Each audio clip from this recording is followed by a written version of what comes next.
beleza, voltamos aqui com um novo quadro que a gente está querendo lançar mensalmente, que é para falar sobre uma banda, né? Todo mês a gente vai trazer uma banda para a gente falar aqui sobre um pouco da carreira deles. O nosso quadro mensal se chama Metal Legends e ele começa falando sobre o Slayer.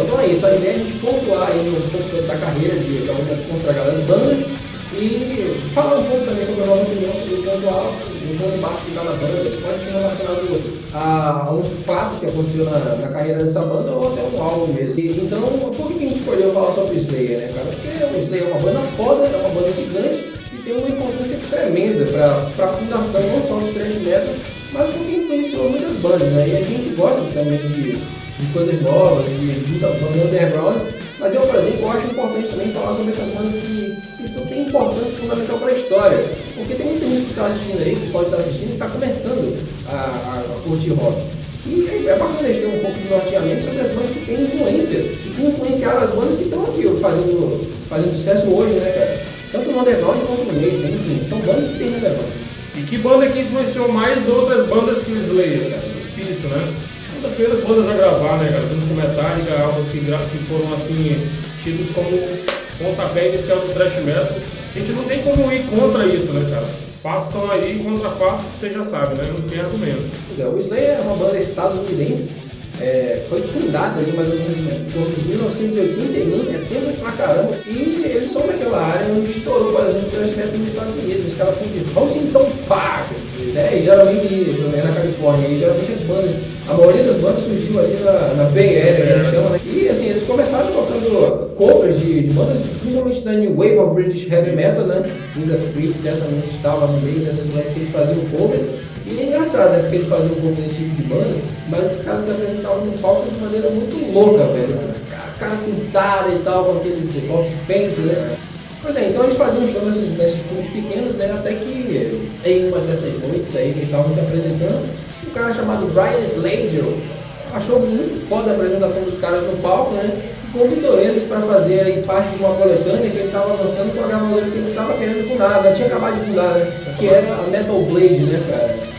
O Slayer participou dessa coletânea que é a Metal Massacre, com a música Aggressive Perfector, que é assim uma música que a gente pode dizer que é até meio diferente do que eles vieram, mas ali já dava para se notar um lance mais agressivo do Slayer com relação a outras bandas. E daí, como o Brian falou, a gente considera o Slayer uma das bandas precursoras do thrash metal, né, cara? Pois é, então no caso, a Aggressive Perfector foi a primeira música dos caras, né? E assim, depois que eles participaram da coletânea, né, o Brian sugeriu para eles que ele fosse lançar o álbum da banda, né? Então que eles corressem atrás da grana para poder gravar, que a Metal Blade lançava o álbum dos caras. Aí o que aconteceu, né? Os caras correram atrás de grana desesperadamente, né? O Kerry King aí teve que gastar dinheiro no pai, né?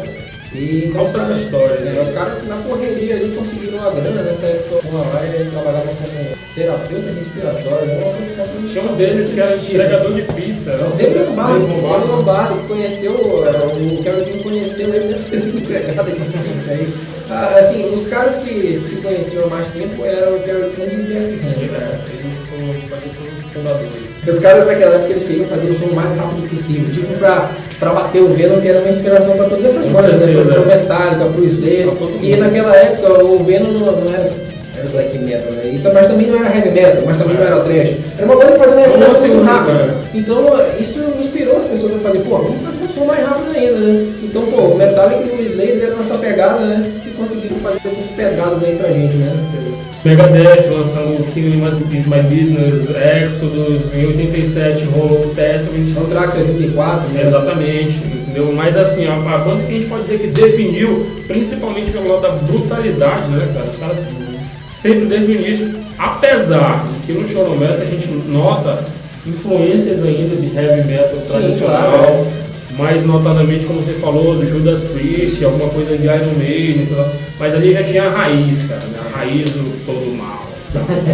Ou então, assim, depois, quando eles saíram em turnê na época do Show No Mercy, os caras, eles fizeram uma turnê nos Estados Unidos com o Camaro do Tom Araya rebocando o trailer, velho. Que porra do caramba, né? Cara, pra te ver, né? Onde os caras estavam, onde os caras chegaram, né? Tudo pela qualidade do som dos caras. E assim, depois que lançaram o Show No Mercy, os caras não pararam mais, né?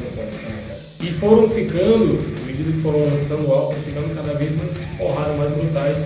Em muitos momentos a gente pode até. Não, eu tenho como afirmar que o Slayer também, a gente pode falar que definiu os parâmetros do death metal. Contribuiu bastante isso. Você pode perceber isso no Hellweight, né? Principalmente pelo quê? Pela bateria, né, cara? Pô, o David Lombardo é um dos melhores bateristas de todos os tempos. E no Hellweight o cara tinha uma pegada assim bem violenta, né? Que, pô, é reconhecido por outros bateristas de death metal, mas não conhecido o David Lombardo nesse quesito. Jimmy Hogan, que já foi batera, já tocou com muita gente, mas iniciou lá com Dark Angel, nos anos 80 também, sempre pagou pau. Ele disse que o diferencial para a carreira dele foi exatamente ter ouvido o David Lombardo tocar. E a partir dali ele sabia exatamente o que ele queria fazer. É um álbum que tem poucas músicas em relação ao primeiro álbum, e só que as músicas eram um pouco mais longas, né? Mais trabalhadas. Mais trabalhadas também. E é o segundo álbum que lançado pela Metal Blade, né? Que é esse álbum aqui. Eu sempre tem uma edição do Live Undead que foi lançado, uma gravação que eles fizeram na turnê do Show No Mercy, e nessa versão aqui tem essa adição aqui, mas o álbum que a gente está falando, Hellweight. Live Undead não é um álbum que essa capa é mais bacana, mas foi o primeiro álbum que eu escutei do Slayer e a capa show de bola, na verdade. Mas enfim, depois eles saíram da Metal Blade e eles fizeram uma parceria com o Rick Rubin, né? Que a princípio não trabalhava com banda de metal, né, cara? E essa parceria, cara, é uma parceria que durou muito tempo, né? Durou até recentemente. O Slayer durante muito tempo lançou seus álbuns, a partir do Raging Blues lançou seus álbuns através da American Record, que é uma... Assim como o Brian falou, o Rick Rubin não era um cara que trabalhava só com metal, né? Dependendo do estilo da banda, ele direcionava para as outras parcerias que ele tem, que eram...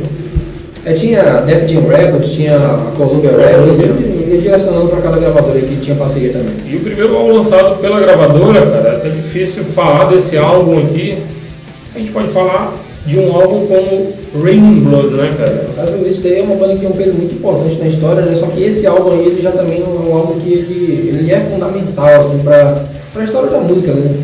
Com certeza. Definiu muitos parâmetros, tinha uma abordagem que na época era inovadora, né? Muito agressiva, muito rápida. Música, eu acho bacana uma coisa que eu vou falar mais à frente do Slayer, é o quanto cada álbum tem sua própria personalidade, né? Isso daí é diferente do que dos dois álbuns que o Slayer tinha lançado. Trouxe uma coisa realmente agressiva e inovadora. O que eu falei sobre definiu também assim, certos parâmetros do death metal. Esse disco aqui, cara, a gente pode dizer que em vários momentos ele é death metal. Tamanha agressividade, velocidade, palhetada, que sempre foi uma marca registrada dos caras. Enfim, os caras nas músicas rápidas tocavam foda-se, acabavam com o mundo e assim, as músicas também são curtas, né? As músicas do álbum são muito curtas. Raining Blood é uma das maiores, né? Mas as músicas tem música de 2 minutos e pouco, né? E isso também tem muita influência justamente pelo fato de que eles gostavam muito de punk, né? Com certeza. Isso daí sempre influenciou muito a música do Slayer, né, cara? A menor música tem 1 minuto e 40, que é a Necrophobic. É um álbum rápido, curto, mas que deixa lembrança, deixa marcas. Direto, straight to the point, né, cara? Direto ao ponto. É um álbum muito foda. E, pô, depois eles foram lançando aí várias pérolas durante sua carreira. Depois do Raining Blood, a primeira vez que eles chegaram a conversar sobre qual seria o direcionamento de um álbum foi justamente no Souls of Heaven. Exatamente, depois do que eles vinham fazer. Depois de tudo que foi gerado com o Raining Blood, que eles pensaram, caramba, velho, agora a gente tá... O que a gente faz, né? A gente tá na crista da onda. Os caras estavam bombando, e aí, pô, o que a gente vai fazer agora? Aí eles sentaram e conversaram. E não que eles definiram uma sonoridade, mas foi a primeira vez que eles sentaram e falaram bem assim, o que a gente vai fazer pro Slayer dessa vez? Aí lançaram Souls of Heaven, que tá aqui pelo meio, foi o primeiro álbum que eu escutei dos caras, lá no início, e era uma versão de um cara que, putz, cara, hoje eu me arrependo de não ter pego aquele álbum pra mim, que o cara nem metal era, mas tinha um picture disc do Slayer, do Souls of Heaven, que é esse álbum aqui. E foi o primeiro álbum que eu escutei e assim, eu já tinha ouvido falar do Slayer, nunca tinha tido a oportunidade de escutar. E eu tinha sempre aquela gana, cara, todo mundo falava de Slayer, até o nome Slayer é forte, né, cara? E assim, quando eu escutei, eu fiquei meio paralisado. Com o tempo, a gente vê que o South of Heaven, que você está falando, é um álbum que mostra algumas diferenças pro que eles vinham fazendo, principalmente sendo um álbum que veio depois do Raining Blood, né, cara? E pô, assim, o álbum é muito bom, né? Tem a música South of Heaven, que é uma música sinistra, mas desse destaque, pra mim o destaque do álbum é uma das músicas mais fodas do Slayer, Behind the Crooked Cross. Você que não conhece essa música, a música é muito foda, velho. É assim, ó, eu já mudei de opinião algumas vezes, mas sempre que eu falava em melhores álbuns do Slayer, esse aqui sempre tava no meio. É mesmo? Tem muita gente que, assim, não acha tão legal e tal, exatamente por ter essas diferenças, mas, cara, eu não consigo apontar uma música fraca aqui nesse álbum. A melhor música desse álbum, pra mim, e uma das músicas mais fodas de todos os tempos, eu não tô nem falando só de Slayer, metal em geral, Ghosts of War. O Brian citou Behind the Crooked Cross. A Ghosts of War também é uma música muito foda, muito inspirada. A performance dos músicos nessa música. Se você quer mostrar pra alguém o que é Slayer, o cara não sei quem escuta essa música aqui que vai saber exatamente o que é o Slayer. É muito foda, né, cara? Pois é, depois de lançarem o seu último álbum nos anos 80, o South of Heaven, eles entraram nos anos 90 com Seasons in the Ages, né, cara? É um daqueles álbuns assim, Led Zeppelinianos, porque ele não tem o nome da banda nem o nome do álbum na capa, né, cara? A arte continuou sendo feita pelo Larry Carroll, que foi o cara que começou a trabalhar com o Slayer desde lá do Raining Blood, fez a capa do Raining Blood, South of Heaven, o Seasons in the Ages, que foi a última, e voltou a trabalhar com eles no Christ Illusion, né, cara? É uma arte muito bacana, cara. Você dá pra rica de detalhes e uma capa bem apocalíptica, né, cara? E assim, esse álbum fechou um ciclo da banda. Primeiro porque marcou, depois da turnê do álbum, marcou a saída de um dos membros originais da banda, né? A saída, assim, por mais tempo, né? Porque antes o próprio Jeff Hanneman já tinha deixado a banda brevemente. Kerry King já tinha deixado a banda para tocar com o Megadeth brevemente, o que causou até uma tretinha entre ele e o David Lombardo, o David Mustaine, porque o David Mustaine queria que ele ficasse na banda, obviamente. E falando nisso, eu também me esqueci de falar que a turnê do Raining Blood não foi, a maior parte não foi feita pelo David Lombardo. Isso aí, quem tocou na turnê do álbum Raining Blood foi o Tony Scaglione, que é o cara baterista do Whiplash, uma banda americana, uma outra banda trash americana aí. E assim, mas assim como o Brian falou, foi uma saída que foi uma coisa anunciada e oficial. O cara tá fora da banda. Dessa vez era pra valer, digamos assim. Exatamente. E até então os caras meio que saíam, voltavam e tipo, saíam e já não, vamos esperar de voltar então vamos voltar de volta. Mas aqui a treta foi feia e aí a banda teve um hiato, né? Coisa natural, você tá sem um dos membros originais ali. Teve um hiato até ser escolhido um novo baterista, que nem demorou tanto assim, que foi o Paul Mustafa. Também era um baterista de uma banda consagrada em thrash metal dos anos 80, que era o Clovis. Exatamente. Lançou álbuns fodas com o Twisted Into Funk, que é um clássico. Né? Já tinha tocado também no Testament, não tinha gravado até a altura nenhum álbum com Testament, mas já tinha feito shows. Mas então o cara foi oficializado e aí saiu um disco que... Aí... Se tem um momento da história dos Slayer que pode ser discutido, é a partir desse álbum, né? Divine Intervention. Exatamente. Mas rapidinho, desse daqui, qual seria a música de destaque pra ti? Cara, pra citar só uma, é foda, é difícil, mas eu não vou pensar muito não. É Hello Point, que é uma das músicas... Os caras tocaram no Rock in Rio, que a gente tava lá ao vivo. Puta, cara, foi uma das emoções mais fodas que eu senti na minha vida. Escutar essa música ao vivo, eu não tava esperando. É uma música que tá sempre assim no setlist dos caras. Eu gosto muito do clima de Season Days, da música, a música título. O clima dela, o refrão dela é um dos melhores refrões de metal. Eu acho muito foda. Tem Dead Ski Mask, tem uma música... War Symbol, começa com War Symbol. Exatamente. Então é difícil você dizer, essa música aqui é ruim. Não.